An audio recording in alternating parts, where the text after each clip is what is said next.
আসসালামু আলাইকুম। চলে এলাম আমরা ঘুরতে ঘুরতে আমাদের গ্রামেরই এলাকারই এক ভাটায়। কারণ আমরা শুনছি এই ভাটার এই যে বমটা, যে বড় বমটা আপনারা দেখতে পাচ্ছেন, এই বমটা এখন বর্তমান ভাঙা হচ্ছে। কারণ এই ভাটার ডেট শেষ হয়ে গেছে।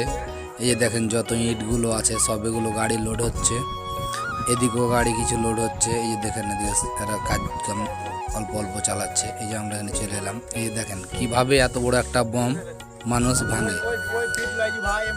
এই কাজটা করছে যারা, তাদের কলিজা কতটুকু জানি না, তবে তাদেরকে আপনাদের আমি দেখাবো। দেখেন এক সাইড ভেঙে ফেলছে, আর কিছু একটু ভাঙলেই হয়তো ভেঙে পড়ে যাবে। কখন ভাঙবে তা আর বলতে পারবো না।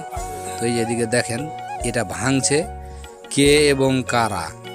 তো আমরা তাদের কাছে চলে যাচ্ছি, আপনাদের দেখাচ্ছি। এই সাইডগুলো দেখেন, এখন কোন সাইডে পড়বে বলতে পারবো না। চারদিকে এই যে তিনটা লোক দেখতে পাচ্ছেন, এরাই হচ্ছে এটা ভাঙছে।